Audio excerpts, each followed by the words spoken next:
Right, hello everyone. This is Remleiz from 40k Theories. And this is Naerina from 40k Theories. Hey, you remember to unmute your mic this time? Thank God Yes, for that. indeed. I didn't have to go like, oh my god, I said it, and why aren't people registering it? Yay! I had my finger on the button like, here we go. That sounds like the start of a song. Here we go. One. Nothing wrong. Right, first things first. Can everyone hear us okay? Does anyone need to be lowered or increased in volume, anything like that? Yeah, do tell if we do. Please do tell, yes. Anyway, I'll just get the live screen set up. And so firstly, thank you very much to everyone who's tuned in so far already. Much appreciated, even though it's just the very start of the stream. As you can see, we've got another iceberg to tackle this time around, and it's a little bigger than last time. So, yeah, hopefully, it should be a little bit of a longer stream, with luck. Hopefully so. And I'm hearing reports that we're loud and clear. Wonderful stuff. Wonderful. Excellent. Good to hear. Excelente, wunderbar, and bien. I can't remember the French word. Très bien. Très bien. Oui, merci beaucoup. Je ne sais pas, je ne parle pas français. Quoi? I don't know, I don't speak French. We can always do Spanish, you know, if you prefer. You can. I can do Swedish if you wish. All I really know is Perkele Satana Vito and all that, but... and that's Finnish, dearie. Not Swedish. They're close enough. Same peninsula. Oh, don't you dare, dearie, don't you dare. You just triggered something from my lizard brain there. Right. But yes, as you can all see, we have another iceberg. Multiple tiers, and I don't know what the images for these tiers are. We got like cowlick, unbrushed hair, messy hair, typical gamer, fat creepy guy, a beluga whale, and transcended. Perhaps it's that tiers of being hikikomori or something like that. Something like that. They're slowly becoming Perkele. Hey, I can read some Swedish over there. Hej, sån där. Också jag redan går det jättefint. Yes. Anyway, shall we take a look at the first tier? Absolutely. On the most quote-unquote respectable-looking tier, we have, the first thing is, the Emperor is healing. I'm not entirely too sure about this. I mean, I can see the merit behind this one, considering that the Emperor is slowly getting more and more active in more recent 40k stories, like the time he actually possessed Rabute Gilliman to beat the Shadow Mortarion and all that. And there is the fact that, like, you know, he is a Perpetual, or at the very least was a Perpetual, you know, until Horus beat the Perpetuality out of him, you know, considering he... I mean, he did, you know, one-shot Alanius Pius, who was a Perpetual, and he didn't come back from that, so... Like, how dead can you get? Apparently too dead. Well, it's 40k, there is no too dead, because there's an afterlife, isn't there, so... Yeah, very true. I think literally the only time you can be too dead in 40k is if your soul's also destroyed. So, no coming back from that, potentially. Then again, you know, Drukhari can clone you just from, like, you know, a single drop of blood, so... With your memories intact and all, and a brand spanking new soul to boot. Yay. Yeah, it's very weird. But anyway, yeah. Yes, it is. I can see the merit in this particular one, just purely because of the fact that he is, you know, being a bit more prominent in some of the more recent 40k stories involving Gilliman and that, like, you know, with Godblight and all that. I keep saying and all that. God, going live and unscripted is a hell of a drug, kids. Never do it. But yeah, this one, yeah, I'd say it's plausible. What about you? Yeah, because, like, if there's some technology to make that, like, if I remember correctly, the Drukhari might have the technology to kind of make that chair on which the Emperor is sitting a bit better, or something along those lines, so that, if it is keeping the Emperor alive, it might potentially be able to heal him, though very, very, very slowly. And if you want to know more about the Golden Throne and the Drukhari, check out our video on it. Indeed. Right. Next one. Next one? Please. The Primarchs are slowly returning. Well, yeah. Well, yeah, Gilliman's back, Lion's back, so technically, you could argue that's already true, yeah, so, yeah. Yeah. But Not sure if all of them will, but yeah. honestly, I've mentioned this multiple times in the past. I really hope they don't keep bringing back loyalist Primarchs, just purely because we're already getting to the point where people are asking, okay, who's next? Who's next? Who's next? And it's like, okay, well done for making a huge monumental event like Gilliman and Lime returning seem, absolutely trivial. You know what I mean? Yeah. Yeah. And I was just wondering if they were to bring all of them back, would that eventually mean that there would be a Horus Heresy Part 2, Electric Boogaloo or something like that? Because I think that's one of the only, directions it might go to or towards. And also, I just remembered to actually adjust the actual image this time around before we get too far down the iceberg. So it's like, yay, people can actually see which tier we're on. Thank God for that. Sorry about that, Yay. guys. We're learning things, eh? We're learning. What's the old saying? Every day's a school day and all that. Well, I'm a teacher, so thank goodness on holiday at the moment. Oh, you poor thing. Anyway, next Poor one. thing, being on holiday. Yeah, poor thing being a teacher. You're right. All right, the next one. That Tyranids are running from something. I'll be honest, I absolutely hate this theory. I despise it. The reason I despise it is because, the Nids are meant to be, this big scary threat. And if they're running from something even scarier, it just kind of diminishes their own, threat. You know what I mean? Ooh. Considering that the Nids, generally speaking, do not react to fear at all unless all the synapse creatures are killed. So it's like, okay, well, if they don't run from anything and fight to the last whenever there's a synapse creature around, if the hive mind's controlling them, why the hell would they even run? Why the hell would they ever run from something? Yeah, true. And I was wondering, if they are creatures that have a habit of eating everything in their path, if they were in a hurry and it was about, because with those kinds of creatures, when it comes to the animal kingdom at least, the only reason they would stop eating would be because they want to survive. And then why do they still keep eating stuff if they are in a hurry to get away from something else? Plus, it should also be noted that, we kind of already know what attracted the Nids to the galaxy. It's shown in the epilogue of the novel Pharos. The overloading of the Pharos beacon, literally what got the Nids' attention, because something saw a big flashing light and go, ooh, shiny. Yes, please. Perhaps they are the magpies of the Xenos world. Magpie, locust, dinosaur creatures of death and destruction. Yes. But yeah, personally, I think it's a much more scary prospect to imagine the Nids purely as the result of evolution gone mad. Like evolution just taking to its most extreme to create a predatory organism. I think that's a much scarier thing to imagine. Yeah, it is. Also, coming back to the last theory there was, if we were to have all the Primarchs together again, quote unquote, I think the only other direction it might go into would be, okay, whatever is chasing the Nids was to come to the galaxy and the Primarchs had to be defending it or something like that with the Xenos, but it kind of goes into the end times territory when it comes to these kinds of things. So how would they continue anything in 40k after that? Simple, they reboot a brand new universe and call it Age of Emperor. Oh god. And somewhere someone is in the midst of now burning their Space Marine army. Oh, poor little dearie. But anyway, I think it's time for the next tier, and I think have I changed the picture? Yes, I've changed the picture. Hooray! Thank God for that.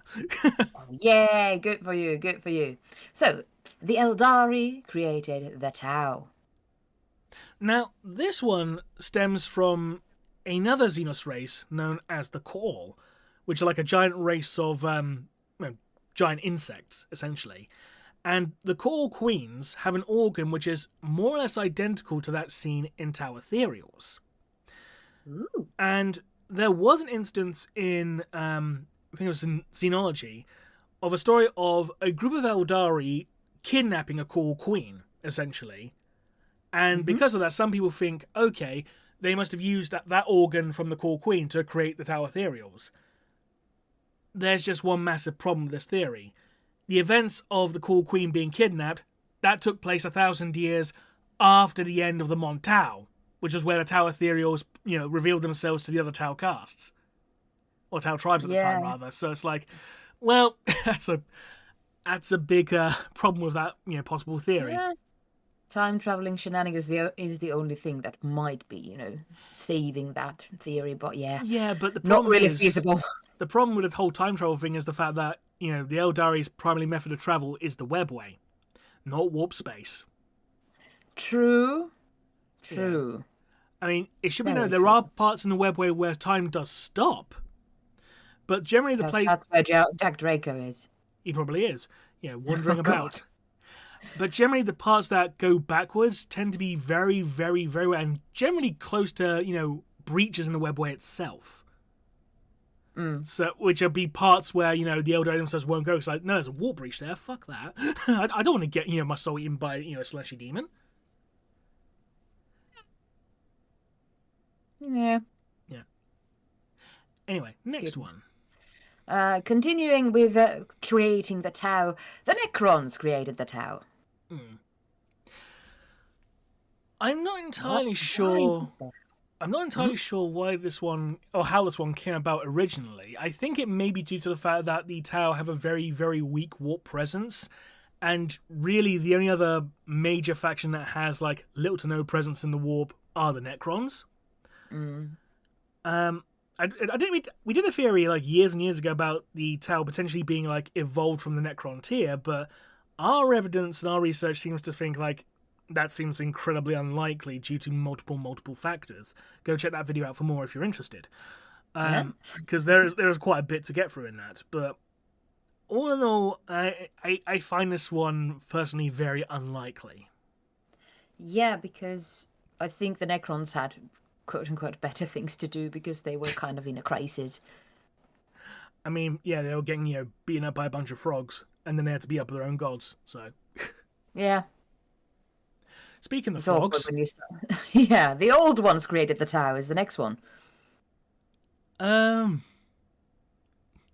would they do it and reveal it so late? well, I know the old ones created a whole bunch of races because they created the Eldari, they created the Jakero, they're implied to have created the Hrad, and they created a whole bunch of races, because they also created the Orcs in that as well, or the Krork back then, rather. Yeah, Crocs, yeah. I remember the TTS episode where this was discussed. Hey, there you go.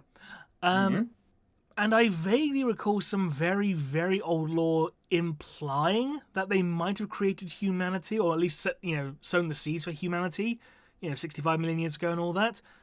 But at the same time, there's also lore of, the Necrons potentially, engineering the pariah gene to put into humanity specifically and that kind of thing, which is like a whole other kettle of fish.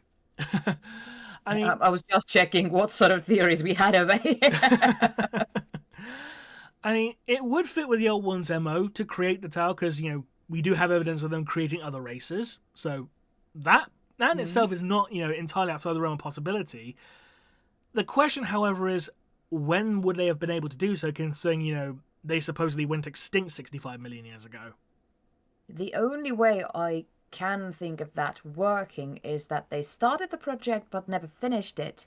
And with that logic, we can't be sure if the Tau, as they are now, are supposed to be like they are at the moment because, the project kind of ran away by itself or, there were no people to monitor it. So basically, they laid the foundations like, right, we created this fancy new, salamander, and it just grew to... It's like, well, we didn't expect them to grow hooves. We want them to actually have wings, but okay. Yeah, I was like, well, whatever.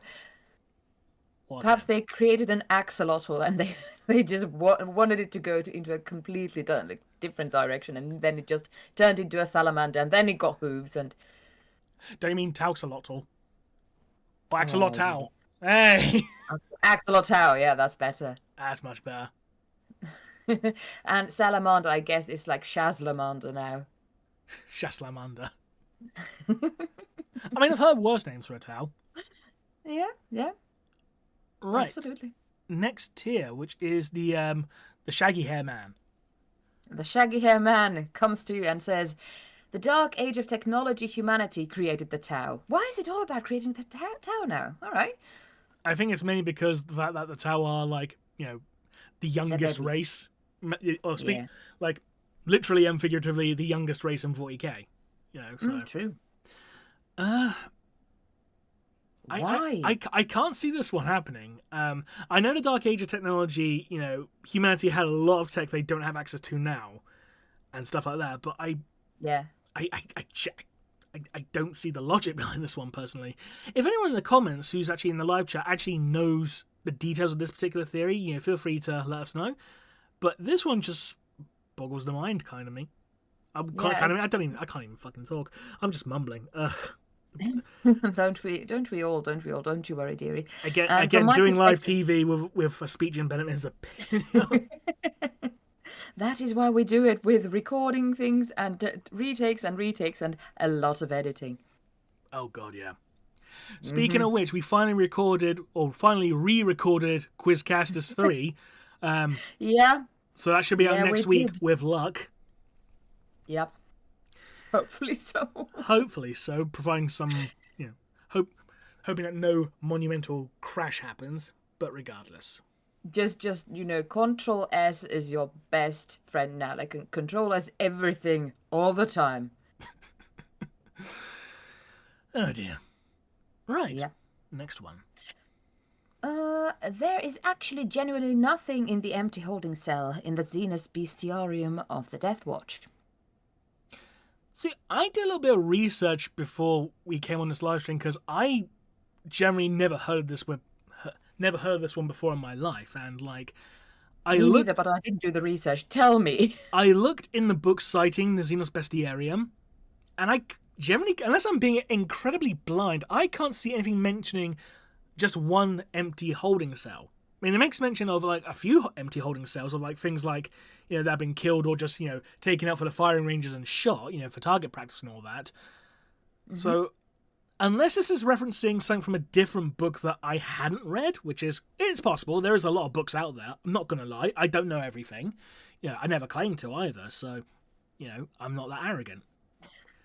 Well, maybe I may be a bit arrogant, but yeah. I don't understand this fan theory, and again, unless it's I'm missing out completely, I think it is just a genuine empty holding cell, because that's, from what I've seen, that's literally the case. Well, have you heard of any theories that what might be in there if it was not empty? No. Again, today was the first time I heard about the Xenos bestiarium, really, so... Because I'll admit, I've not read all of the Deathwatch RPG books, because there's 12 of the fuckers. I was like, you mad? 12? Goodness gracious. It's something like that. It's a stupid number of them. Yeah, there's a lot. There's a lot of the Fantasy Flight Games RPG books. I mean, I'm sure you know how many Dark Heresy books there are. At least 2, because I've played the 2nd edition. But of course, technically. There are other games. Yeah, but there are other games too that we, use when we're playing Dark Heresy, or we use creatures or rules from Rogue Trader from time to time, or something like from The Only War, etc., etc. So Dark Heresy books, not that many. In addition to the other books, well, when you count the other books, there are a lot of them. Right. To answer someone in the chat, the theory we're talking about currently is about the Xenos bestiarium of the Death Watch in Tier 3, which should be highlighted on your screen. Yeah. Shaggy-haired man in the middle. Yeah, exactly, that one. Welcome to the musical, or something like that. Welcome to the jungle, we got fun and games, or something to that effect. But anyway. At least theories. Yeah. The Leagues of Votan were deliberately created by the Men of Iron. So this one does have, I wouldn't necessarily say credibility, but there is some legs to it, if that makes sense. All right. Because one of the ancestors of the Votan, the Leagues of Votan, the kin, squats, ancestors calls, whatever you want to call them, the Votan name is used for literally everything in their society. And one of the original Votan was described as being a collection of golden figures, which some people have taken to mean that, okay, so the original Votan were men of gold. Academy Award statues. I mean, maybe not that, but because the Men of Gold were precursors to the Men of Iron, it's led some to believe, okay, so since the ancestors of the Votan were potentially Men of Gold, they could have been created by Men of Iron. So I can see the logic behind this one, and I've just seen someone commented regarding the Xenos bestiarium.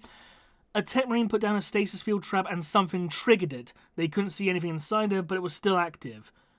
Oh, okay. Right. Thank you for pointing that out, Anthony. I mean, it could be something that exists like a species that's its molecular structure like vibrates in such a way that it visually it appears out of sync with like other creatures, you know, their eyes and all that. I know the term. No, I don't. Yeah. But you know what I mean. Basically, like the molecular structure is configured in such a way that it's invisible to regular, you know, eyes and all that, even though they're still physically tangible. Like they're not ghosts or anything like that. But yeah.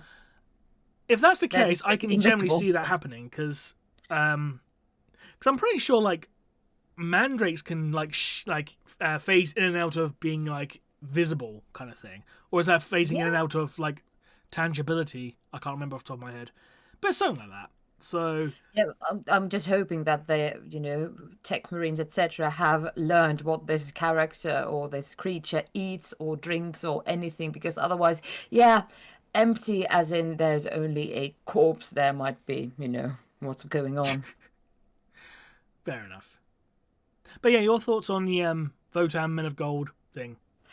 I could see that happening, even though even if they weren't this kind of Oscars, quote unquote. But yeah, because like Men of Iron, Men of Gold, kind of like, okay, metal here, metal there is a logical path in that. More of a logical one than, for instance, in the Dark Age of Technology, humanity creating the Tau. Mm.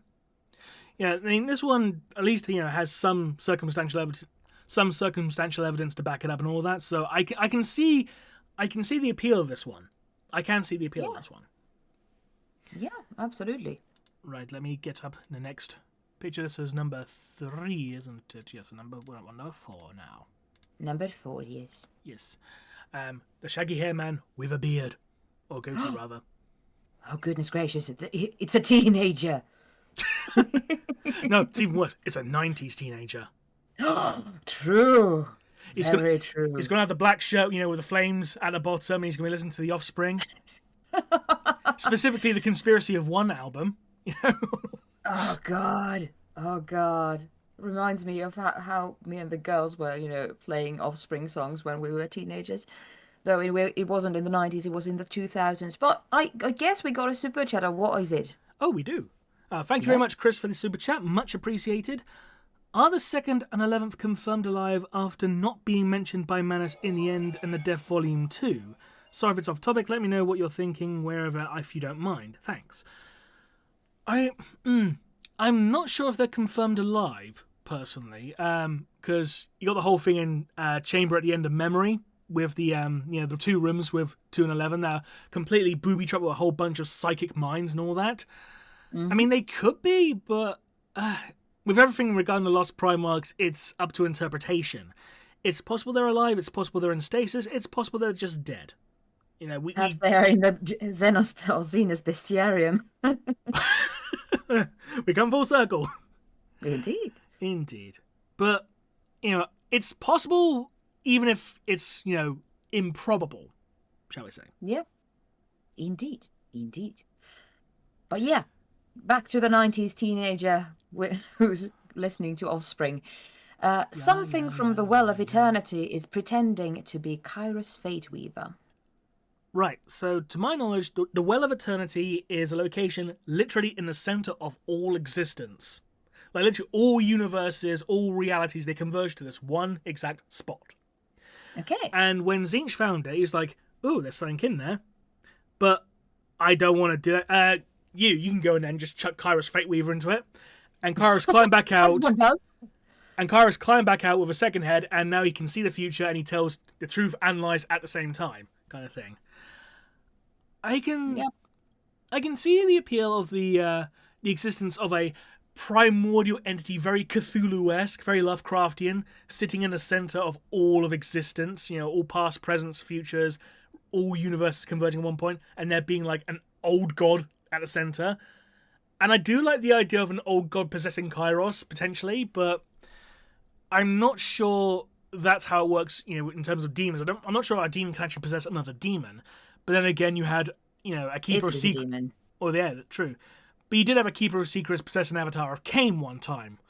yes, that was stupid, but it does happen. So Stupidness does happen, yes. it does, yes. Particularly in 40k, there is a lot of stupidity in 40k. I think we can all agree Absolutely. there. Absolutely. But yeah, I kind of find the idea very fascinating, either like in the capacity that Kairos is, possessed, or that there's something that was in the well, just wanted to get out, and now the real Kairos is just stuck there and is perhaps hoping to do something or just be in the same kind of a situation in which he can climb out, or she, I don't even know. The thing, they can climb out. And with that logic, would Kairos, like, if he was stuck in the well, would he be able to get these probable abilities of shape-shifting? Because I'm pretty sure that not even the old well gods look like two-headed bird thingies, just hoping to get a one-headed bird thingy there. Again, there is an appeal behind this one, but I'm not entirely sure if it is viable. But there is definitely an appeal in this one. I think it's quite cool. I think it's quite cool. Going on there. Say again, sorry? It is. Yeah, it's something weird's going on there at the very least. Oh, absolutely. Right, next one. Something from beyond the galaxy is pretending to be Zarek. Ah, yes, the Silent King, who fled the galaxy, then came back after finding the Nids. Or possibly creating the Nids, we don't know. Perhaps that is the thing that the Nids are, running from.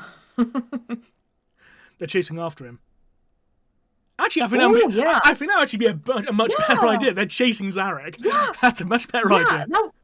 Yeah, like, think about it. Just like, okay, there's something shiny. Let's go there because that's interesting. And then they kind of pick shiny the scent metal of man. Zarek. Like, that piece of shit. Let's go there.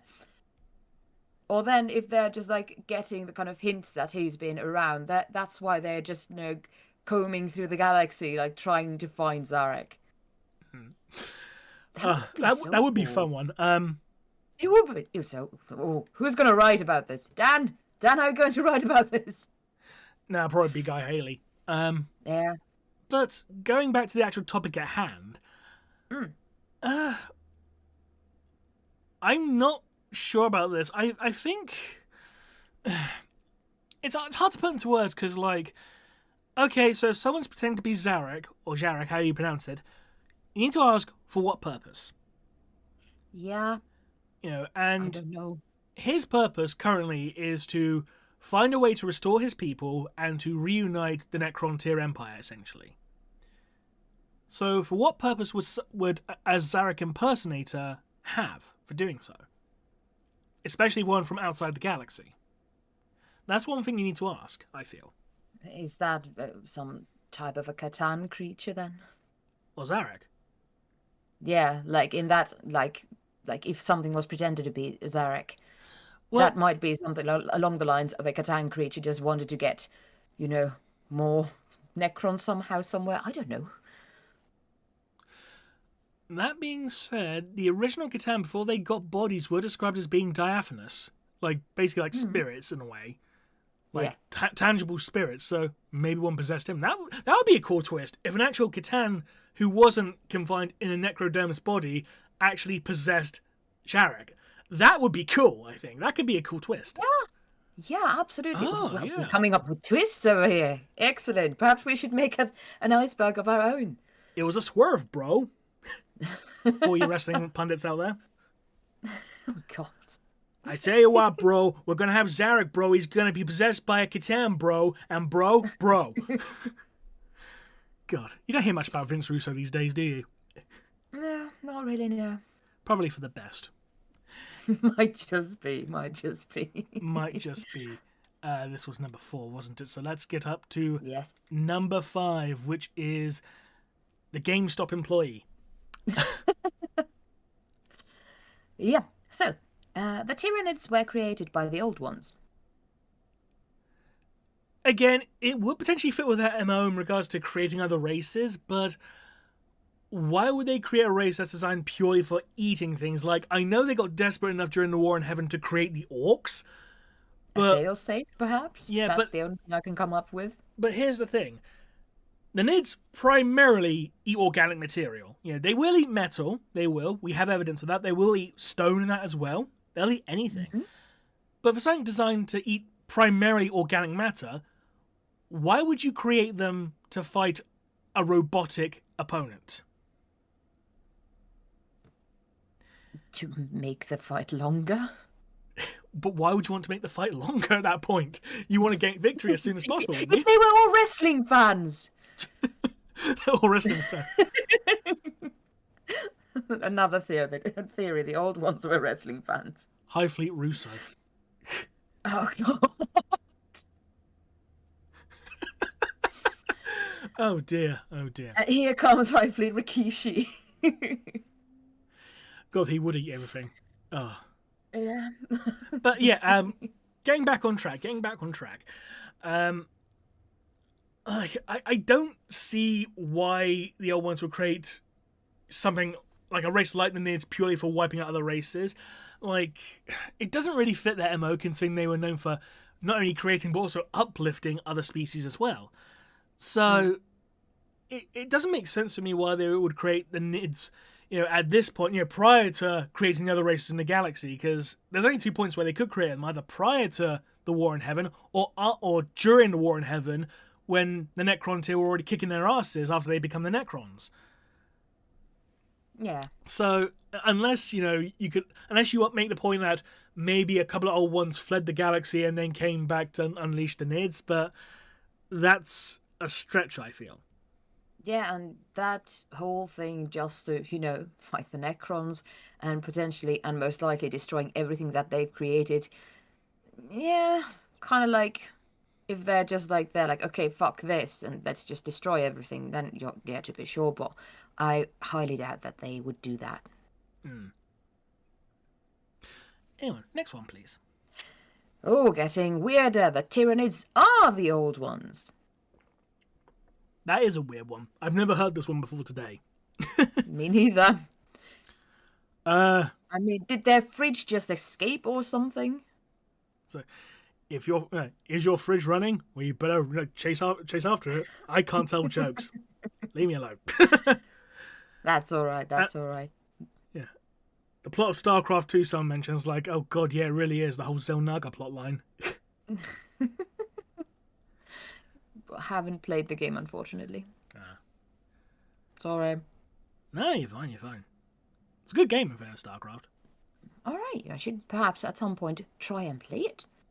But yeah, honestly, this theory is just so weird because yeah, I got nothing. Why as if Tyranids are kind of marketed to the whole of the galaxy as things that just destroy and eat, how would they go about creating anything? Well, exactly, yeah. Yeah. Yeah, I think this one is just... I think this is the first proper tin foil hat one, I think. Yeah. I mean, I know the someone pretending to be Zarek is, close, but this is the first proper tin hat one. Just to quote Weird Al Yankovic, what we need is aluminum foil. And yes, I know you said aluminium. I would also say aluminium, but, they don't. So, aluminium, we all know it's pronounced tin. Yeah. Because we call it tinfoil. Yeah. Yeah. Anyway, next one. The Men of Iron didn't rebel, but were betrayed by the Dark Age of Technology humans. Not entirely unreasonable, considering the whole details of the cybernetic revolt are, mostly unknown. We know there was a major conflict between humanity and artificial intelligences.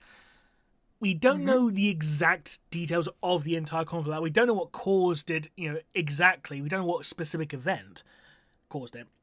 We know bits and pieces. We've heard of mechanivores and stuff like that. These huge weapons that could literally pick up an entire continent and throw it into space. That kind of thing. It was insane. And the Men of Iron were defeated by a coalition of galactic powers, which could have possibly involved the Eldar as well, potentially. Like I said, it's not entirely unreasonable, considering that we don't know the exact details behind the origin of the conflict. So, yeah, this one, again, not outside the realm of possibility. It's just very little to support it. I think it kind of would fit that 40k universe because, in the grim darkness of the future, of our future, etc., because that would be so, so very sad from the point of view of the Men of Iron. It Just would. like, okay, we're just doing our stuff, perhaps like being sentient, etc., just like, well, we're doing this. Some of us, of course, because sentient creatures tend to disagree with each other, might not, like what they have to do. But anyway, but then the humans, just because they got scared, which would also be very fitting, they just like said, okay, well, fuck this, fuck that, get wrecked. Yeah.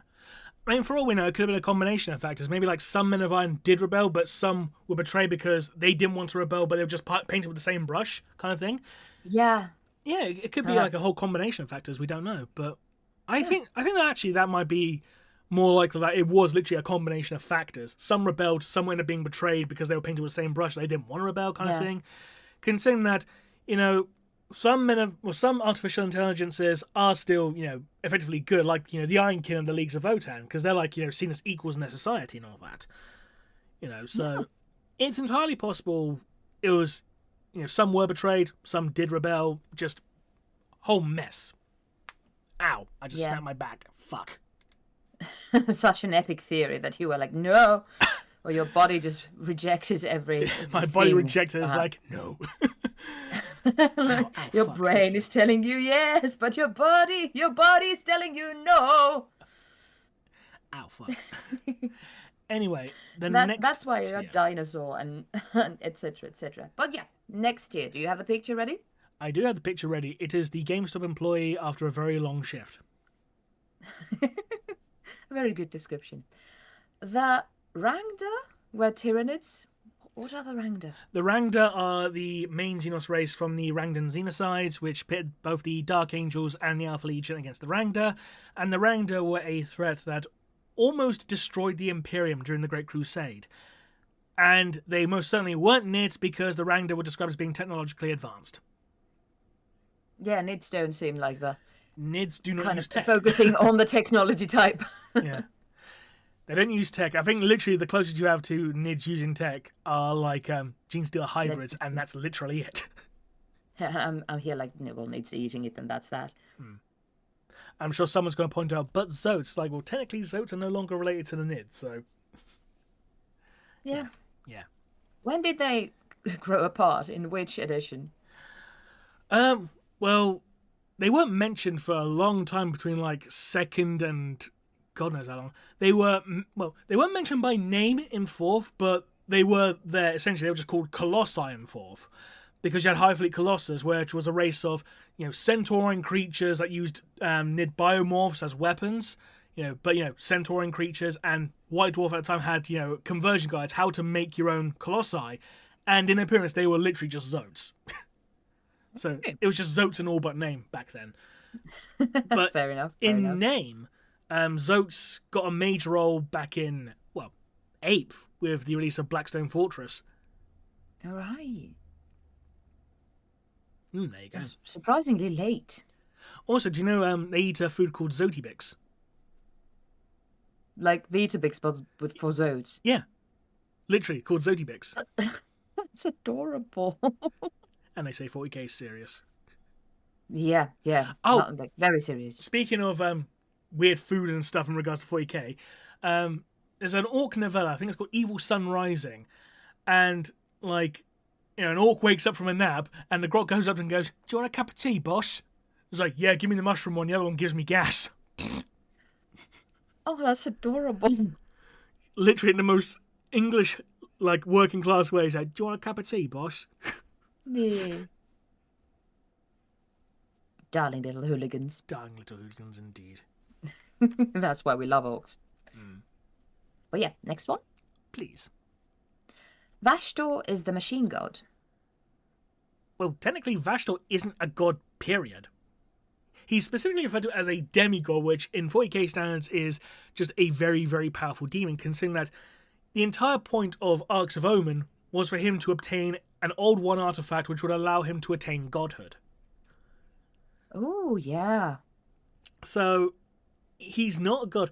I can see the possibility behind this theory, considering he's an actual a major demon that's technologically inclined. Like he's like an embodiment of the Forge of Souls. But the thing is, the machine god split into three things.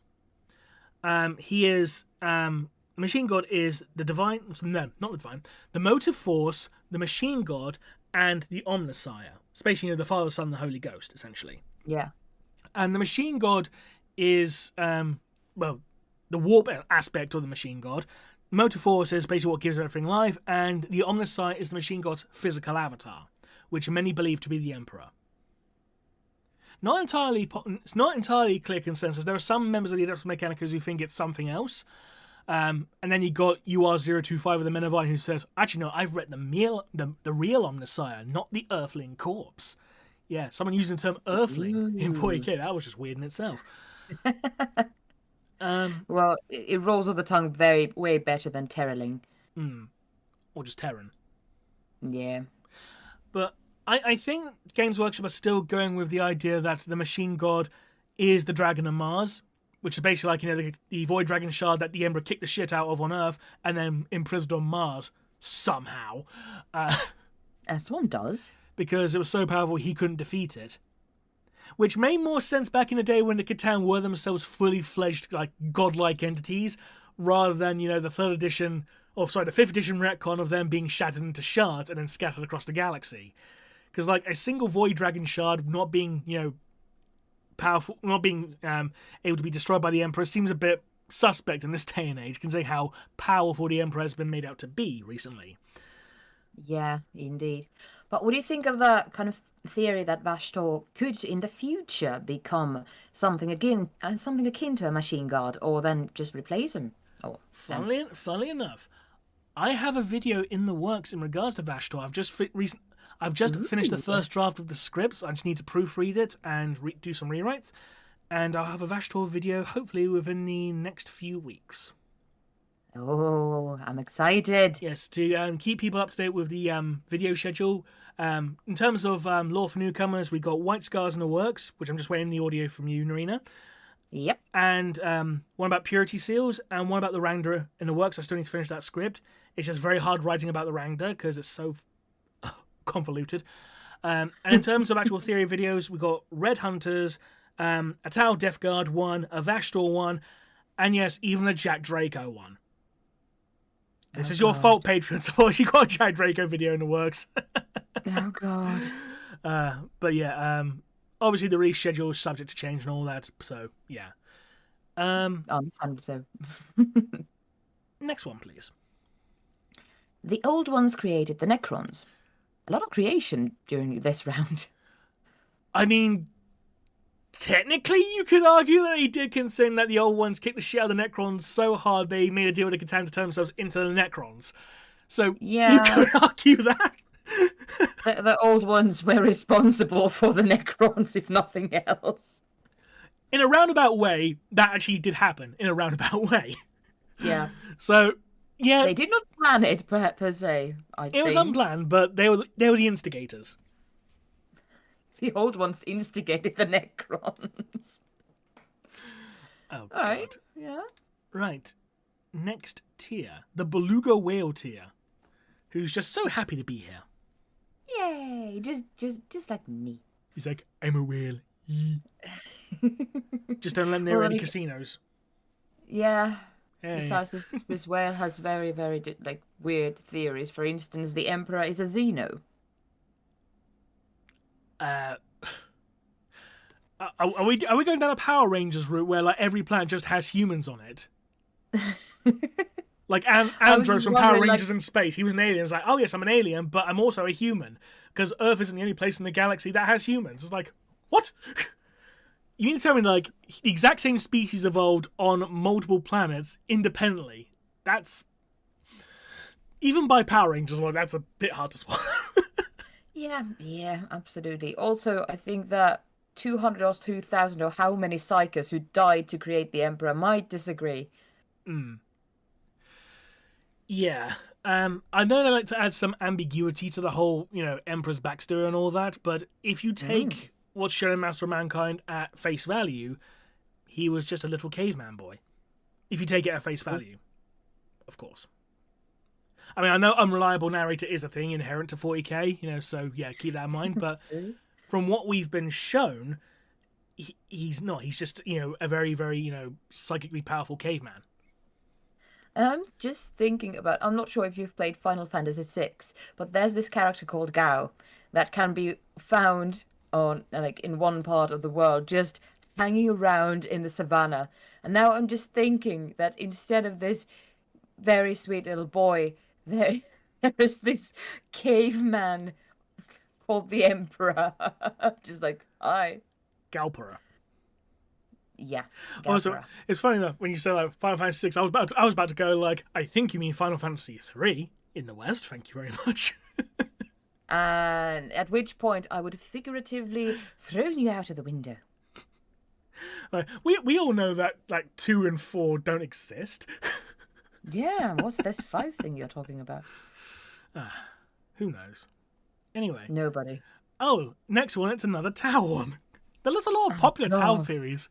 Yeah, the Star Child prophecy is about the Tau. Right, How does the prophecy go again?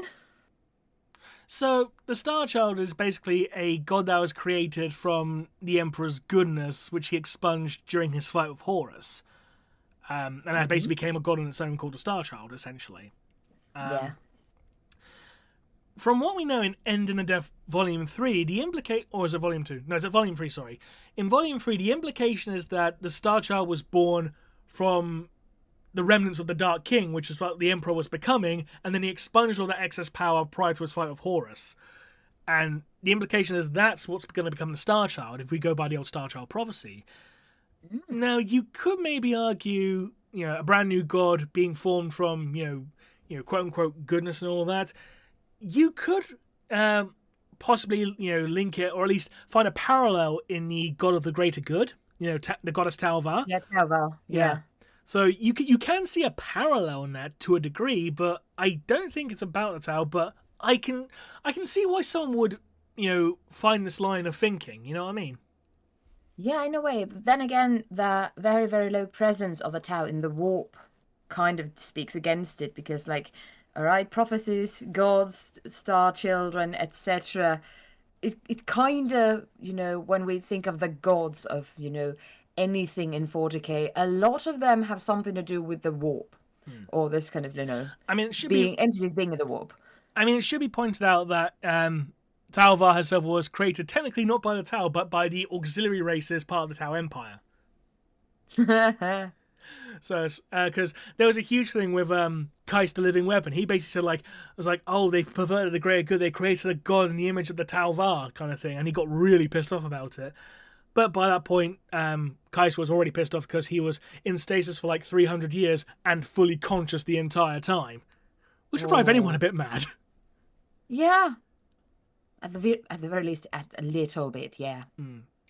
Because, Kais is like one of the best characters on the Tau roster, because everyone knows about Shadow Sun and Farsight. Everyone knows how well they are. Like you got Farsight, this paragon of like virtue and with his martial prowess and the sword. You got Shadow Sun, the patient hunter, who's like, a little stubborn but will open up over time, kind of like a Sundera from anime and all that. And then you got Kais, who's a fucking psychopath. Yeah, kind of like, we have these two over here and we don't talk about the third one. Yeah, pretty much. Let's make a video game out of it. What? Oh, dear.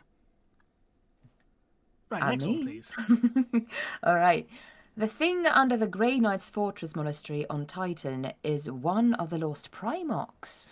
Right, so according to the Purifiers, who are Grey Knights who are even more incorruptible than other Grey Knights, they claim that something ancient and powerful is slumbering under their fortress monastery. Now, when I hear ancient, I don't think Lost Primarchs. I mean, I know it technically would, qualify, considering, Lost Primarchs from like 10,000 years ago, so that would qualify as ancient. From the humanities perspective, to be sure, like all the Primarchs are ancient. But from the lore perspective of 40k, not that ancient. No, I mean, when you hear something ancient and powerful slumbering on Titan, the moon of Was it Jupiter, Saturn? I can't remember. Jupiter, I think. My astrogeography is crap. Let me Google it just to make sure. But yeah, when you think of like say ancient slumbering on the moon, you think something very more Lovecraftian, very old god, very like massive tentacles. It's the largest moon of Saturn. Never mind. Saturn. Oh, never mind. Why do I think Jupiter? God. Because it has so many moons. Ayo. That was a terrible It's a safe bet. Oh God.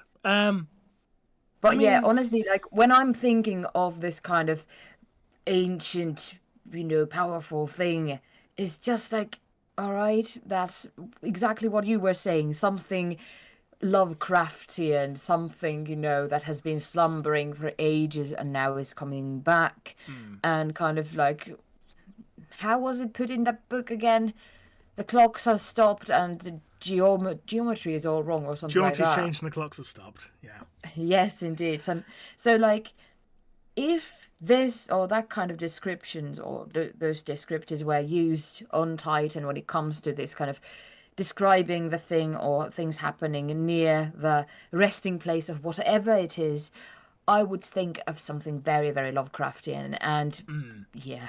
I mean, considering that only the Purifiers are allowed to go to like the lowest levels of the Fortress Monastery, that would suggest something demonic is there. Kind of like with the Sword of Antwea, that demonic sword that Garankro has. Because only a Purifier can hold that sword because its influence is so... its power is so great that it's potentially capable of corrupting other Grey Knights, which is why only a Purifier can have it, because they are even more incorruptible than other Grey Knights, which also, puts a hole in the whole theory of like, oh yeah, Grey Knights are completely incorruptible, then what is the point of the Purifiers then? Yeah. There is literally no point for them to exist if all Grey Knights are equally incorruptible, you know what I mean? But that's a different point altogether. I think it's something very similar to the Sword of Antwea, or maybe like an old god, like an old demonic god, something to that effect. Who knows? Maybe that's where Malice is these days. You never know. He was summoned into the real space by the Sons of Malice, and the Grey Knights captured him and put him in, sealed in the box under their Fortress Monastery. Very true, very true. Perhaps, like, if that thing was ever to be released, it's either A, one of the Primarchs, or B, something to have something to do with, the 40k end times. It's something dark side, something complete. Great minds think alike. Indeed. And speaking of complete, we are at the complete end of this iceberg. We got this a bit quicker than expected. Yeah, weren't you just saying like, yeah, we're going to actually discuss this and we're going to have a longer live stream, and we're like, yep, we're not even 1 hour in. I mean, the other one was only an hour and 10 minutes, so we might surpass it. You never know. Yeah, it might be hour and 15 minutes. Wow. Whoa, slow down. We got Banus over here. I'm trying. That's how we get to the 5 extra minutes. Oh, God. But yeah, Horus is alive. He bloody well ain't.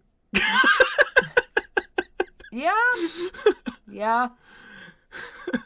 Right, in all seriousness, I think this goes back to like a really, really ancient fan theory. Like, after the Emperor's Duel of Horus, Dawn picked up Horus and put him on the Golden Throne instead of the Emperor because Horus used the power from the Chaos Gods to disguise himself as the Emperor, or something to that effect. What? Yeah. So with this logic, Horus is the Astronomicon. To an extent, that would be by the logic. I think that's where the fan theory comes from. If you take End of Death as gospel, no. Yep. That's no, definitely not. And also, there's also the fact like if Horus never died, then how did the Emperor's children kidnap his corpse for Fabius Bile to make a clone of it? Yeah. That's what you got to take into consideration as well. He was knocked out for a very long time. Indeed. Perhaps he was sleeping, just like the lion was. And now he's awoken, but we just don't know it yet. In the rock, the flying rock, lion sleeps. human way. That's one of the Watchers shouting in his ear. Get up, you bastard! You fall. Get up, Charles So Dance! get off your lazy ass. And that's why he woke up.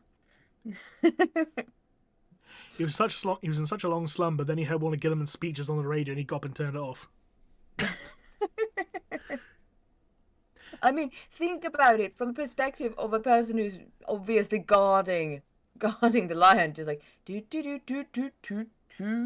All right, sir. Never mind. I'm going back to bed. Oh, all right, sir. And that's got his mental image, like, waking up in the middle of the night to turn the pillow over to the cold side, going back to sleep, and all the Dark Angels like, what? Anyway, next one on this tier. The Emperor killed Sanguinius. He bloody didn't. Yeah, like, how? Again, this ties back to a very popular theory that was going around a while back, about a year or so back. The fan theory was that basically Sanguinius succumbed to the Black Rage and then killed the Emperor after killing Horus. And that reason was supposed to explain why the Emperor held back, because Sanguinius was like such a beloved son compared to Horus, even though Horus was the most beloved son. Because the Black Rage, was the seeds of the Black Rage. The seeds of the Black Rage were sown around Cygnus Prime, because the Red First had been part of the GNC for long before him, but the seeds of the Black Rage were sown around Cygnus. And the point of the theory was basically to have it, he killed Horus and then killed the Emperor because the Emperor held back. But as we know from End and Death Part 2 and pretty much every other Horus Heresy book and, background book, 40k book, going back to like 1990, nope. In fact, if you read the fight between Sanguinius and Horus in End of Death Volume 2, not only did Sanguinius get murdered by Horus, he got murdered hard. Track 6 of the Berserker's self-titled album, to be precise. Ooh. But yeah, like I'm just wondering, like, how many like unreliable narrators would we have to have had in order for all the books to be like, yeah, we were just pulling a leg. I mean, funny enough, in regards to the Emperor holding back in his fight against Horus, because some people found like, oh, that would never happen with how far Horus had gone. And they would be right, because they retconned that. The Emperor didn't hold back. They just made Horus so much fucking stronger. Which, it works. Like, the Emperor didn't hold back. It's just that Horus just literally just beat the shit out because he was that much more powerful. And I think it actually works better, in all fairness. Yeah, it does. It does. Then again, I think that whole point of the Emperor being there, like, okay, I can't do this 100%, is kind of show his humanity. But then again, at that point, I think the Emperor had already kind of outgrown his humanity.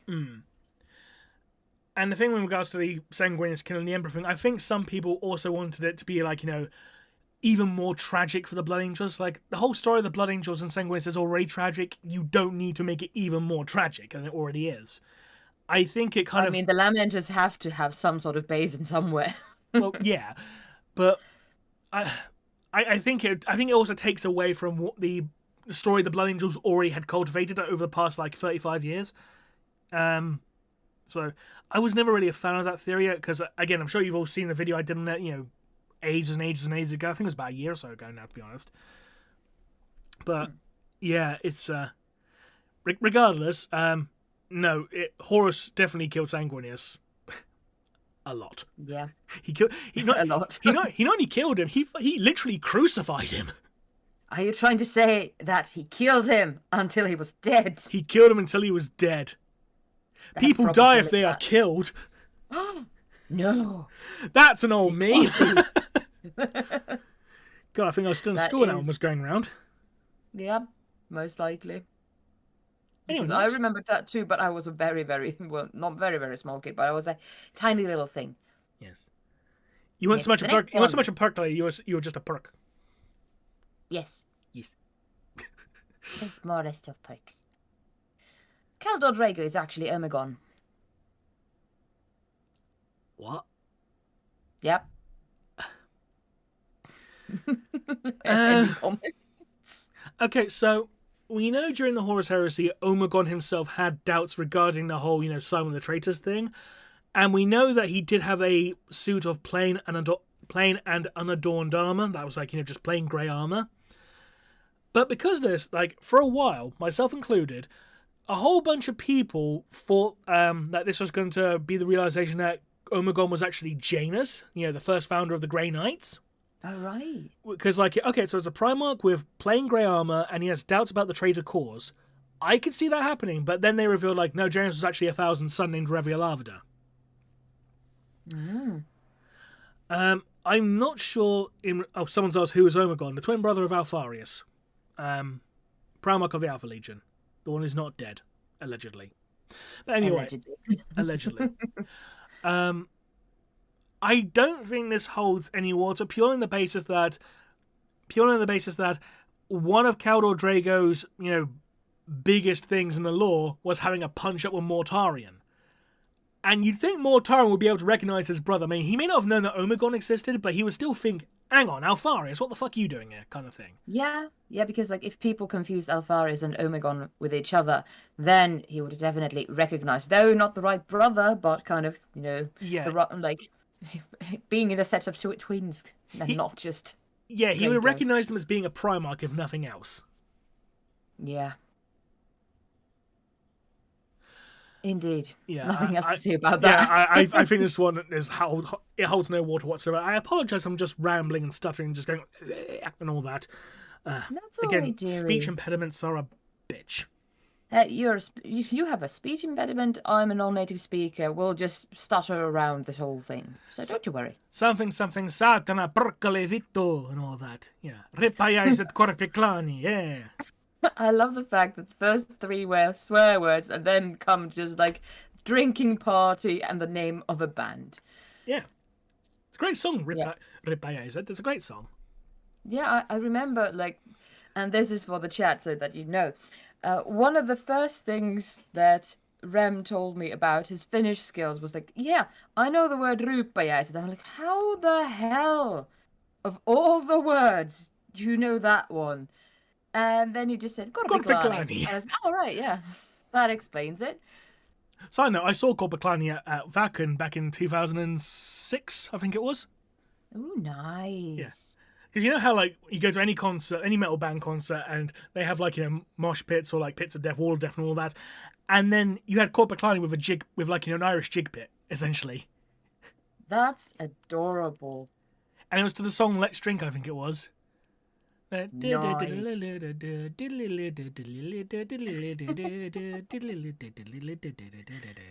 Oh, no, sorry, no. It wasn't drinking song, it was Beer.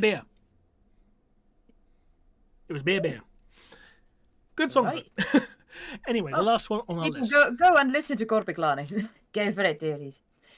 But yeah, the last one. The Emperor is Imperial propaganda. Well, not very likely. This one is fun. We can all agree it's a fun one. Like the Emperor just being imperial propaganda, and like it's all just made up by the High Lords of Terra to like further their own political ends and all that. I think that's a very fun theory. I think it's great. Yeah, I'm just like thinking of the logistics of it, because of course there has to be a giant man sitting on the throne, or at least a giant skeleton or something like that. But just like, what do they do to the psychers who are taken to the Emperor? Because like, was it like 1,000 of them are killed every day or something like that? 1,000 are sacrificed a day. But then before he came, they'd probably say, oh, it's Soylent Green as people. That's how they feed the population. Just 1,000 people a day. Corpse starch, anyone? Yeah, I mean, this one's actually quite fun. There's so many possibilities. I like this one. Yeah, I'd like almost do a deep dive with this one. Like, what sort of things would they have to do, and what sort of things would actually be going on in that, background of this kind of emperor cult? Because, yeah, absolutely, like, people are just sacrificed. Like, yep, let's make food out of them. But who's running the thing? The High Lords of Terra. Yeah. Well, they come up with an emperor. Is it just because people are, they need a religious figure? Probably. Someone commented he's all smoke and mirrors, and I'm just imagining that set to Cody Rhodes' old song, like, wow, he's only smoke and mirrors, wow, the Emperor's Cody Rhodes, and all that. And perhaps that is the biggest secret that the Ordo Hereticus is trying to keep, and not even all the Inquisitors know about it. The adrenaline in my soul. The Emperor isn't real at all. Perhaps you should make an album of these songs. Oh God, no. You can actually sing. Ah, but I can't play that many instruments. I can just play many of them poorly. Just stick. I know you can get that guy who does a song with his cat. Oh yeah, that would be cool. Just get him to do it. Cool. Just commission him to do the music. Would be nice. But yeah. Actually, there's a very good comment. Turns out the Golden Boys are just guarding a golden alien toilet. Yeah, think about it from the point of view of the Adeptus Custodes. Do they know in this, like, if this theory was the truth, would they know that the Emperor didn't exist? You have to wonder that. I think the main problem with this theory, in regards to the fact that, well, we know the Emperor at the very least did exist, the main problem now comes with the fact of, Rabute Gilliman. Because he returned to Terra and met with the Emperor and all that, along with Trajan Valoris, first-person accounts and all that. So, I mean, you could argue unreliable narrator, but I think... the problem with unreliable narrator in concept is if you use it too much, it loses all effect, because in order for unreliable narrator to even work as a trope, it needs to have a foundation of truth. Because if you don't have that foundation, unreliable narrator will not work. That's just my opinion, personally. Yeah. But, yeah, I think the return of Gilliman kind of scuppered that theory. I mean, if it was pre 7th edition, this could potentially work. Yeah. I mean, think about it. If there was a book about someone finding out about this, first of all, who would it be? What sort of a person would it be? Just not a regular citizen, obviously. No. Would it be someone from the Inquisition? Would it be a Primarch? Or who would it be? I would assume someone in the High Lords. Maybe one of the rotating lords. Oh, yeah.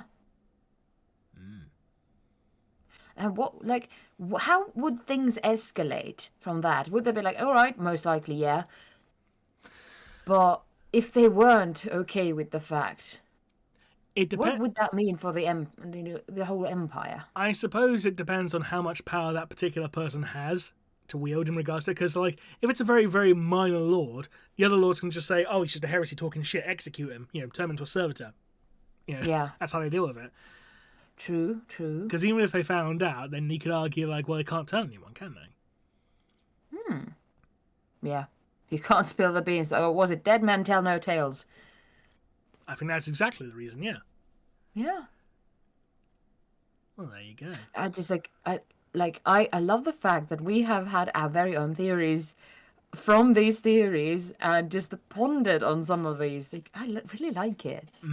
Some of these have been really interesting to do, spitball theory crafting and all that too. And some of these have been kind of crap. to put it bluntly, some of them have been kind of crap. Isn't that the whole point of it? I suppose so. Again, I just want to say this is no shade to whoever created this iceberg. We don't know who created it. We just found it. So it's no shade on them. If you know who created it, don't attack them for it, obviously. Be nice and all that. Indeed. And I'm pretty sure he wouldn't have come up, or he or she or they, whoever it was, they wouldn't have come up with all the theories themselves. I'm pretty sure they just, trolled Reddit or whatever for all the theories. Because some of these seem very Reddit tier, to put it mildly. Yeah, and it takes effort to honestly make one of these. Oh, yeah, absolutely. And I mean, no one's denying that. And obviously, no one's shaming anyone for coming up with their own theories. Because that's half the fun. So I'm not going to shame anyone who actually comes up with their own theories, but at the same time, it's like you doing it too, or something. Well, yeah, exactly. But at the same token, though, if you're going to come up with a theory, try to have some evidence to support it, kind of thing. Because, the one, a couple of tiers ago, someone saying that the Rangda were Nids, it completely falls apart when you just read about the Rangda having technology. It just completely falls apart. If they argued, the Mega Arachnids were Nids, it'll be a bit more credible, but again, they were still implied to have tech, and there's also the fact that the Mega Arachnids have 8 limbs while all Nids only have 6. Ooh. Yeah. So, yeah, there's another fact about you. Yeah. Yeah. It's just like, well, arachnids are not insects because insects are, etc., etc., etc. Exactly. It's like, oh, also to correct Snob, it's like, I was like, scorpions aren't bugs. Like, well, neither are mantises. Bugs are a different part. Because remember, bugs are an actual specific clade in the invertebrate kingdom. All right. Because you have like you have flies, you have butterflies, bees, wasps, and all that, and you have bugs. Like true bugs are an actual clade of insects. So what are true bugs then? They look a bit like beetles, but they're not beetles. Like they have a very a very shield shape. Okay. Like if you look up a shield bug, that should give you an idea. Googling it. Shield bug. Oh, all right. Like, they have a very distinctive shield shape. Yeah, absolutely, they do. It's just like I want to imagine that there were these kind of very clever people coming up with different kinds of insects, and then one of them was like, "Yeah, these are bugs." Yep. Absolutely. Or maybe not, for that rather. But anyway, Yeah. I think that comes to the end of this iceberg. Next time we do another iceberg stream, we do have another much bigger one in the works. Honestly, I thought this was going to take a little bit longer. Well, it has taken longer than the previous one. The other one was like hour 10. This is like, it's an hour 14. Ooh. Yeah. We're really pushing our limits here. Well, I told you we'd get the extra 5 minutes. Oh, excuse me. That's all right. Health comes first, dearie. Cough and then breathe and then talk. Don't try to do all of them at once. I tell you what's absolutely horrible when you're coughing and then you sneeze at the same time. It is. That's It is so horrible. It's so horrible. Also, what's weird is when you sneeze and then you sneeze on top of your sneeze. You snooze. No, dearie, that's a whole different thing. No, not S-N-O-O-Z-E. It's like S-N-U with an umlaut. Snooze. Snooze? Like an uber sneeze. Snooze. Yeah. And then I should perhaps teach you some German so you would know how to pronounce it. I mean, I can say Die Apokalyptischen Reiter. Alex Wright, Big Bratwurst. Berlin. Ja, das kannst du sagen. Ja, genau. Yeah, I didn't do German at school. I did French and Spanish. Didn't do those, and the only thing at the moment I can say a couple of things in Spanish. Something like una cerveza por favor, and I don't even drink beer. Something like hola, ¿cómo estás? Me llamo Naerina. Porque yo soy Pentagon Junior Cero Miedo. You should be able to know No that lo one, sé. Marina. Yeah, but I could answer, no lo sé. So that's what did they walk into? You walked into a language lesson, apparently. But anyway, we Yeah, should well, I call am a it there language for this. teacher. Well, you are, yes. But we shall call it there for this stream, ladies and gentlemen. So thank you very much to everyone who tuned in. It is much appreciated. And while it did devolve into just rambling and stuttering and marble mouth, mush mouth, and all that, is it high gothic? I don't Code know. switching and etc. Different languages. Indeed. So, yes, we shall do another iceberg stream in the future. Might be time of recording. It might end up being sometime early July, possibly. Most likely, yeah. Yeah, just given time constraints and all that. But yeah, hope everyone have fun. And until next time, everyone. This has been Remleiz from 40k Theories, And this has been Naerina from 40k Theories. and we'll see you all again next time. Bye bye.